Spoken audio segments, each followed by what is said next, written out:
My name is Shelby Williams, and for my Unit 2 Milestone assignment, I chose to use products from Rebecca Creek Distillery, which is a company that was co-founded in 2009 by Steve Eisen and Mike Cameron. I emailed Rick Acosta, an employee there, to get info on the San Antonio-based distillery process. He said that aging can take up to years, but bottling happens on a daily basis, so that's what I chose to do my production possibility frontier on. I chose to use the data that Mr. Acosta gave me on the Rebecca Creek whiskey and Enchanted Vodka, which are two products made there, to create my production possibilities frontier. So a variety of resources are utilized in the making of the whiskey and the vodka, and some of these being the still masters, which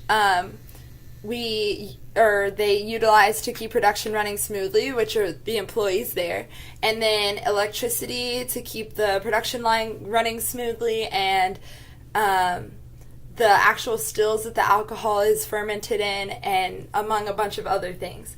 So Mr. Acosta gave me information, and he said that either, which is a key word, 2,880 bottles of Rebecca Creek whiskey can be made, which is right here, point A, which is our maximum. And then he said either that amount of Rebecca Creek whiskey can be bottled, or 3,120 bottles of Enchanted Vodka can be produced, which is point C on here.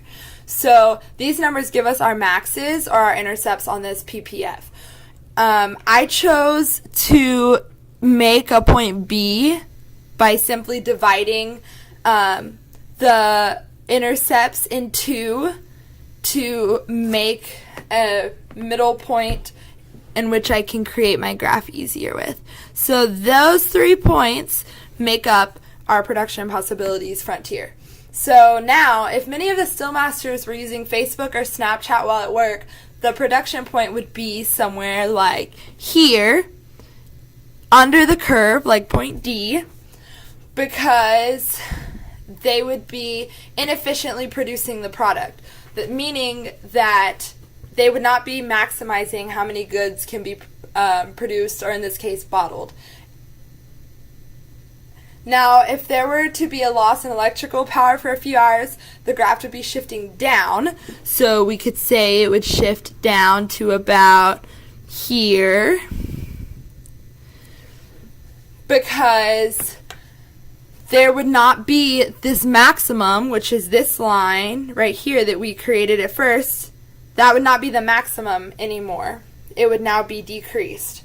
And that would increase the area outside this curve, which we call our infeasible area, which is not possible for us to produce those amounts based on our resources that are being utilized. Now, this would be due to a loss of some of the 8-hour workday, resulting in a smaller productivity. So if the machinery were to go out that was used to bottle the product, then again the PPF would be shifted downward. So on the one of the questions asked what might reduce productivity of both goods and show the change in your graph. So say the mechanic couldn't come for the first 4 hours, so he came at 4 hours, the halfway point of the workday, and so at that point, all productivity is lost. There is no productivity for half of the workday. So that means that we would have to divide our maximums, which is point A and point C, and divide them by 2, because we would only be using 4 hours of the workday at this point.